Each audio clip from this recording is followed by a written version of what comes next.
하나님의 말씀을 봉독하겠습니다. 요한복음 12장 23절에서 33절까지의 말씀입니다. 신약성경 168면 어간에 있습니다.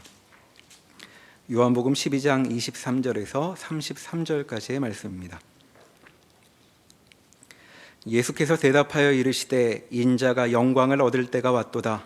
내가 진실로 진실로 너희에게 이르노니 한 알의 밀이 땅에 떨어져 죽지 아니하면 한 알 그대로 있고 죽으면 많은 열매를 맺느니라. 자기의 생명을 사랑하는 자는 잃어버릴 것이요 이 세상에서 자기의 생명을 미워하는 자는 영생하도록 보존하리라. 사람이 나를 섬기려면 나를 따르라. 나 있는 곳에 나를 섬기는 자도 거기 있으리니 사람이 나를 섬기면 내 아버지께서 그를 귀히 여기시리라. 지금 내 마음이 괴로우니 무슨 말을 하리요? 아버지여 나를 구원하여 이 때를 면하게 하여 주옵소서.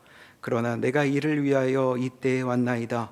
아버지여 아버지의 이름을 영광스럽게 하옵소서 하시니 이에 하늘에서 소리가 나서 이르되 내가 이미 영광스럽게 하였고 또다시 영광스럽게 하리라 하시니 곁에 서서 들은 무리는 천둥이 울었다고도 하며 또 어떤 이들은 천사가 그에게 말하였다고도 하니 예수께서 대답하여 이르시되 이 소리가 난 것은 나를 위한 것이 아니요 너희를 위한 것이니라.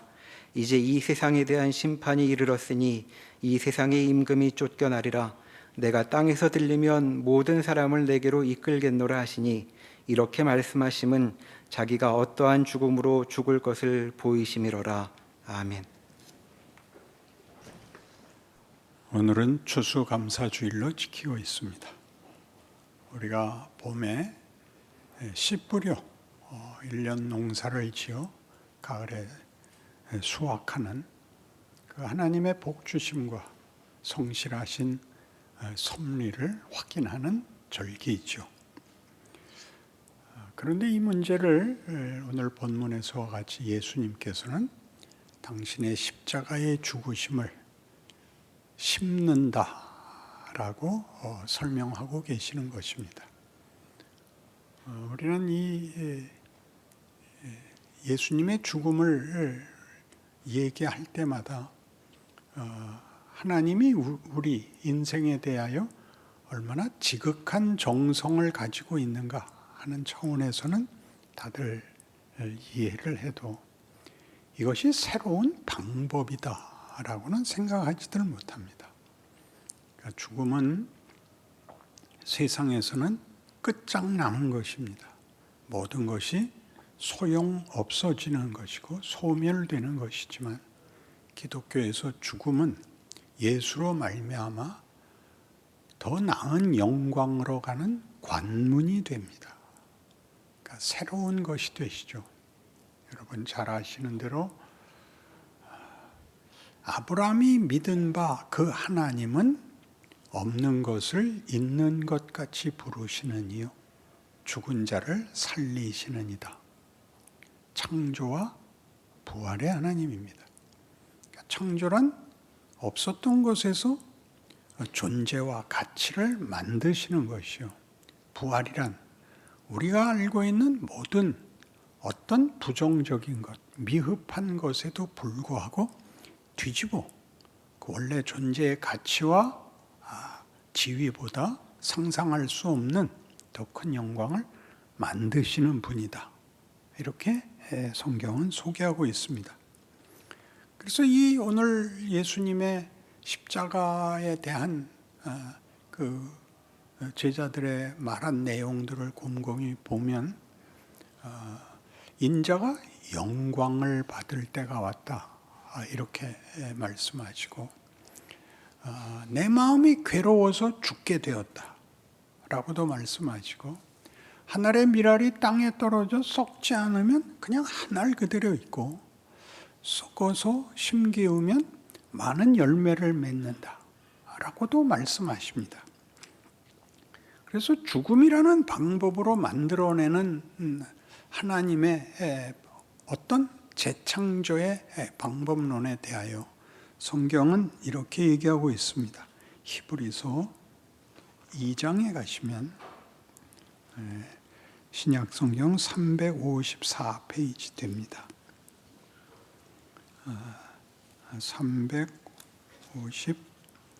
354페이지 히브리서 2장 14절부터 보죠. 자녀들은 혈과 육에 속하였음에 그도 또한 같은 모양으로 혈과 육을 함께 지니심은 죽음을 통하여 죽음의 세력을 잡은 자 곧 마귀를 멸하시며 또 죽기를 무서워함으로 한평생 매여 종노릇하는 모든 자들을 놓아주려 하심이니 이는 확실히 천사들을 붙들어 주려 하심이 아니요 오직 아브라함의 자손을 붙들어 주려 하심이라. 이렇게 되어 있습니다. 죽음을 두려워하는, 죽음이 끝인 인생에 죽음이 두려워할 문제가 아니라 죽음이 더 나은 데로 가는 어떤 기적의 관문으로 바뀌었다를 예수님께서 행하셨다는 거죠. 왜 이런 방법을 쓰는가? 그냥 우리가 원하는 행복, 형통, 평안 같은 것들로 왜 안 하는가? 오늘 인용한 말씀에서는 이렇습니다. 주께서 이러한 방법, 이 고난을 택하심은 천사들을 붙들어 주려는 것이 아니라 아브라함의 자손을 붙들어 주려고 그렇게 하신다. 이렇게 되어 있습니다. 아니, 천사와 하나님이 그 대상으로, 구원의 대상으로 삼은 목적을 요구하시는 인간과의 지위의 차이를 보게 되는데, 우리 모든 사람들이 가장 부러워하는 게 천사죠. 천사를 부러워하는 이유는 고통도 없고 고생도 없고 물에 손 담글 일도 없고 하는 것들로 우린 천사를 좋아하는데, 성경은 천사보다 더한 영광을 만들기 위해서 죽음을 뒤집는 어떤 하나님의 권능을 행하여 우리를 목적하고 있어서 예수가 그 문을 여신다. 그렇게 말합니다. 죽음은 우리로서는 도무지 뭘 만들어낼 수 없는 것인데, 아까도 인용한 대로 하나님은 창조주시며 부활의 주인이십니다. 그가 하고 싶은 것이라면 무엇이든지 하실 수 있죠. 근데 그 목적하는 것을, 우리의 영광에 목적하는 것을 예수에게 보인 것 같이, 예수의 순종으로 보인 것 같이, 그 순종이 죽음을 감수하는 것으로 말미암는 것 같이 우리 인생을 그 영광에 이르게 하기 위하여 우리 인생에 우리가 원치 않는 고난과 그리고 죽음이 끝인 것 같은 과정을 밟게 한다고 성경이 얘기하는 것입니다. 그러니까 이 과정을 밟는 것을 죽지만 천국에서 깨어날 거야, 이렇게 자르는 것은 아직도 그 영광의 의미를 모르기 때문에 이까지 인생 잠시 있다가 천국 갈 거, 이런 식으로 부정적으로 소극적으로 이해하는 건 전혀 성경의 의도가 아닙니다.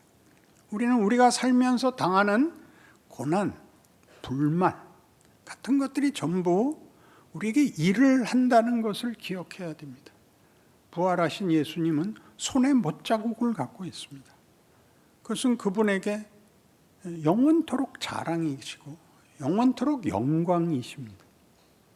그래서 성경이 우리를 하나님이 천사보다 더 크게, 더 놀랍게 목적을 하시고, 그래서 방법이 다르다는 것을 우리에게 예수를 통하여 증거하십니다. 그러니까 예수의 죽음을 이렇게 슬픔으로, 그 진정성의 감동으로 정도가 아니라 정말 이런 식으로 이렇게 말하는 것이 성경입니다. 그러니까 예수의 죽음이 얼마나 놀라운 하나님의 새로운 방법이냐 하는 것은 고린도전서 1장에서도 누누이 얘기하듯이 십자가의 도가 믿지 않는 자들에게는 미련한 것이요 믿는 우리에게는 하나님의 권능이요 지혜니라.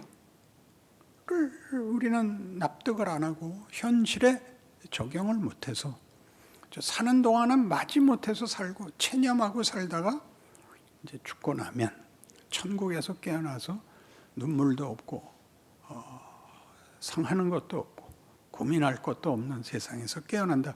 이런 식으로 얼버무려 버린 거는 너무 기독교 신앙에 대해서 가난한 것입니다. 그래서 이 문제는 고린도전서 15장으로 오시면 이 죽음을 통과한다는 것에 대하여 고린도전서 15장은 놀라운 증언을 하고 있습니다. 35절입니다. 283페이지 고린도전서 15장 35절. 누가 묻기를 죽은 자들이 어떻게 다시 살아나며 어떠한 몸으로 오느냐 하리니 어리석은 자요, 네가 뿌리는 씨가 죽지 않으면 살아나지 못하겠고 또 네가 뿌리는 것은 장래의 형체를 뿌리는 것이 아니요 다만 밀이나 다른 것의 알맹이뿐이로되 하나님이 그 뜻대로 그에게 형체를 주시되 각 종자에게 그 형체를 주시느니라. 육체는 다 같은 육체가 아니니 하나는 사람의 육체요, 하나는 짐승의 육체요, 하나는 새의 육체요, 하나는 물고기의 육체라. 하늘에 속한 형체도 있고 땅에 속한 형체도 있으나 하늘에 속한 것의 영광이 따로 있고 땅에 속한 것의 영광이 따로 있으니 해의 영광이 다르고 달의 영광이 다르며 별의 영광도 다른데 별과 별의 영광이 다르도다. 죽은 자의 부활도 그와 같으니 썩을 것으로 심고 썩지 아니할 것으로 다시 살아나며 욕된 것으로 심고 영광스러운 것으로 다시 살아나며 약한 것으로 심고 강한 것으로 다시 살아나며 육의 몸으로 심고 신령한 몸으로 다시 살아나나니 육의 몸에 있은즉 또 영의 몸도 있으리라. 이게 무슨 말입니까? 얼마나 놀라운 변화를. 심는 것이 부정적인 행위가 아니라 생산을 위한 더 큰 풍성함과 충만과 영광을 위한 행위라고 이해하는 건 너무나 당연하지 않습니까? 씨를 뿌리는 것이야말로 먹을 걸 안 먹고 버려야 되는 것으로 나타나서 우리 쉽게 생각하면 그건 희생이고 불행이고 억울하고 그렇게 생각하지 않죠. 그 기독교 신앙에 있어서 우리의 현실, 신앙 인생과 죽음이라는 것은 다 이런 하나님의 심는 행위에 해당한다고 성경이 말하는 것을 기억해야 됩니다. 그래서 모두가 이 심기우는 것을 죽는다, 세상이 씨를 삼킨다 그러고 하나님은 세상에 대하여 내가 심었다 그렇게 말하는 것이 예수의 죽음이고 부활이라는 사실을 기억해야 되는 것입니다. 우리의 구원은 예수님이 우리와 동일한 조건, 실존에 찾아오시죠. 만남을 위해서 오시는 것이 아니라 본인이 그 신분과 그 조건을 택하사 육신을 입으십니다. 그렇게 찾아오사 우리와 방불한 분으로서